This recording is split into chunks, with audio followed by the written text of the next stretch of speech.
Every day we have football at 4. Today we have football at 4, and today we have Adam Caplan, who joins us now as the Eagles getting ready for the final preseason game. Thankfully, Adam, I don't know, this game obviously is the last one, so they're probably going to be very, very, very cautious. But what do we expect tonight for the Eagles and the Jets and the importance of this game for probably more players in this preseason finale than we've seen the last couple of years? Mike, it's funny you say that because I just earlier this afternoon I was curious over the previous 4 years, and that was Nick Sirianni's first 4 years. He's now in year 5. What did they do in the final preseason game? Remember, they were still doing it. I think they went to 3 games in 2020, if I'm not mistaken. But never mind that. The point was this, Mike. The majority of the players who played in Game 3 were actually not on the roster in the fall. Let me give you an example. We'll start with offense. Last year, who started, and that game was awful. This is a Saturday 1 Eastern game against the Colts. The Eagles hosted it. Joe Ngata got cut. Jordan Hasselwood got cut. Fred Johnson was on the team. Julian Good-Jones got cut. Josh Andrews retired. Retired. Tyler Steen, we know his situation. He is now starting at right guard. Dennis Kelly, we thought he was going to retire. He was with the Eagles in the preseason, then retired. Darren Arnold, Deion Kane, Marcus Mariota, and Trey Sermon, Mike. That just gives you an example of kind of what to expect with the that was actually 23, I'm sorry. In 24, Mike, let me give you an example. Most of those guys were cut, by the way. Who started last year? Joseph Ngata didn't make it. Max Sharping didn't make it. He started left tackle, by the way. He's a guard. Nick Gates, who I think they played roster tangle with. Dylan McMahon, who got cut. Brett Toth, who, as you know, will be starting. Well, he's got a good chance to start early on here. We'll see what happens if Dickerson's ready at left guard. Darian Kennard, Mr. Preseason, who started every preseason game last year at right tackle. Kevin Folsch got cut. E.J. Jenkins. Paris Campbell, who's on off the roster. Kenny Pickett, who got traded. And Ty Davis-Price, who got cut. So, Mike, why am I bringing this all up? Be careful, folks, what you wish for. Most of the players tonight who are going to play are not going to be on the roster. Now, on your point, though, Mike, we'll start with offense in terms of who we expect to play. There are guys who are battling for those number 5, number 6 receiver jobs. Now, we'll go to running back. Can Montrell Johnson, who's got a chance to be the 4th running back, or certainly if they cut him, be on the practice squad. Shunderick Powell will certainly be playing tonight. John Mechie, who's definitely got to play. We expect him to be on the team, but they need to get him reps. They need to see more of him. Nia Smith, who we believe will be on the roster. Elijah Cooks, who got off to that great start, then got hurt. Terrace Marshall got off to a great start, then got hurt. Darius Cooper, we would think he would play, but it wouldn't be interesting if he didn't play, Mike, because he's been obviously the training camp darling. And Avery Williams, he's not done a thing, Mike. Sirianni talked him up at the owners' meetings. We didn't see anything from him really on offense. Very, very little. Yeah, he's a guy that everybody that we talked to during the last week and a half here have all kind of really brought his name up and liked him. So it'll be interesting to see if they give him one more shot. Do they want to? Because I thought Sirianni said something interesting about him the other day. He said it's got to be more than just the splash plays, and I don't think he was just saying that's all he's doing. But he did acknowledge that, hey, this guy is making splash plays, but you need to have some level of consistency, I guess, to make a roster.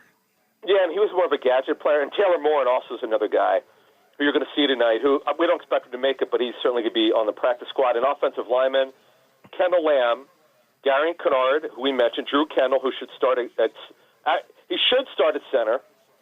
I said should. It's not a lot. They may try him at guard. Trevor Keegan, by the way, who has been a disappointment so far, he could be a center or left guard. Kenyon Green, who came back this week, got work with the twos. So you'll see them. And obviously, Dorian Thompson-Robinson and Kyle McCord, Mike, we expect a quarterback tonight.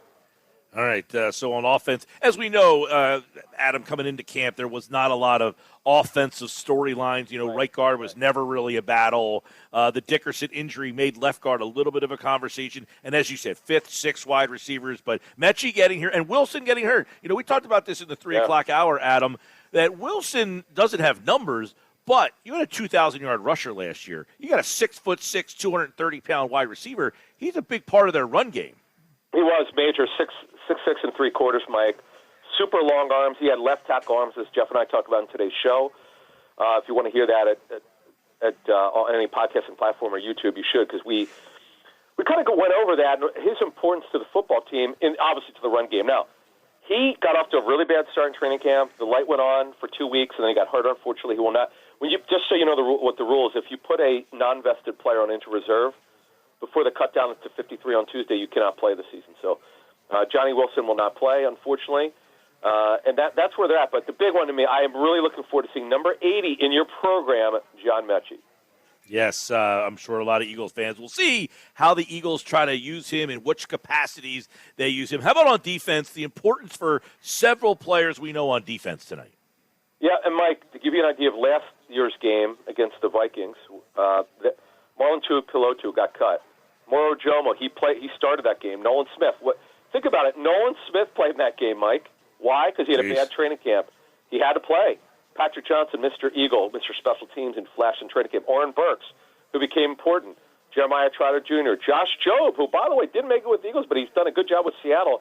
Eli Ricks, you're going to see tonight. Cooper DeJean, why did he play in this game? Missed their offseason program. They need to get film on him. Andre Sam and Tristan McCullum. Now, of this year's group, Mike, here's who we expect to play tonight. Byron Young, Ty Robinson, Gabe Hall probably, not a lock. Jacob Sykes, Justin Ross, plenty of defensive tackles. You only need to dress 5. At linebacker, Dallas Gant, Smile Monin, Chance Campbell, who was coached by Bobby King, the Eagles linebackers coach for Campbell's first 2 years of his career. He's got great Lance, big athletic testing, a lot of injuries in his career. Lance Dixon. So they'll dress 4 and maybe even 5. I don't know that Trot Jr. will play. They don't really need to play him. And I'd be shocked if Jahad Campbell plays. We expect him to start week 1. And then of the edges group, it should be Patrick Johnson, Okonkwo. The kid Robinson, they just signed it. They technically could play tonight. He took Johnny Wilson's spot. Powell Ryland, man, and O'Shawn Mathis. Boy, Mike, Powell Ryland just has not gotten the job done. Not saying he's going to be cut, but we thought we would get more out of him in training camp. And with Uche and Ojulari, one of them will play, if not both. So they're going to have plenty of edges to play tonight in their front 7. Yeah, and as you mentioned, they did sign Robinson today, an undrafted free agent. I would imagine he's just a guy just to get you through a week of games here. Somebody has to take these snaps and finish that up. All right, we know. And listen, do you anticipate, if you were to say, hey, why should I watch this game? I'm a football fan, but I want to watch something. Does that left corner battle play out, or that cornerback 2 spot play out at all tonight? It does, sure, absolutely. Let's say Jacorian Bennett plays lights out, right? Let's say we understand, and we don't even know exactly who the Jets are going to play on offense. But let's say the Eagles need to get more tape on him. Remember, he just got here 2 weeks ago, less than 2 weeks ago, so they need more tape on him. And the tape wasn't great from last week, so although he's practiced fairly well, they need him to start tonight. Mac McWilliams should start tonight. Should play a lot now. Whether he starts on at corner remains to be seen. He should, and then. We don't see Adoree Jackson playing tonight because why would he? He should be starting week 1. That would not be a good. Not they would cut him, but that would be odd if he played tonight. They'll be okay at nickel. Perry Nickerson you should see a lot of time in nickel. A.J. Woods, Brandon Johnson's hurt with a groin. The safeties tonight should be Tristan McCullum, Andre Sam, Maxon Hook, the big safety from Toledo, the undrafted free agent, and they'll be able to mix and match with these guys depending on who's healthy. But that's it. And then, by the way, one more guy I want to mention on offense is Miles Hinton, Chris Hinton's son. He is a talented player, very raw, but he should play like a lot tonight if he doesn't start. All right, so there's some storylines to watch tonight, offense and defense. More on the defensive side of the ball. I'd probably take the under tonight. The offense probably will struggle to score in this game with what they're going to throw out there, but. Adam, what happens next week now? Oh, yeah. Tuesday, 4 o'clock. This is a different world than the one a couple of years ago where you had one cut-down day, then the next cut. They're getting down to 53 on Tuesday. In fact, they had, when I first started covering the league in the early 2000s, they actually had 3 or 4 cut-downs. It was like 90, 75, 70, and 53. Then 90 to 70, then 53. Then they cut the middle out, and now it's 90 to 53. In fact, I just got the Patriots. The Patriots, it's interesting because I believe they played last night, if I'm not mistaken. Let me just double check. They just released 14. Yeah, they did. That's why they did it. So they're the first team to do it, Mike. They just cut 14 players. So, yeah, Mike, so what happens is by Tuesday at 4 p.m. Eastern, you have to get from what, 90 or 89 or 88, depending what number you were, to 53. And then the next day, Mike, after 12 p.m. Eastern, the waivers are run at 12, so you'll know who was claimed and not claimed. And then by about 12:30, you could start filling out your practice squad.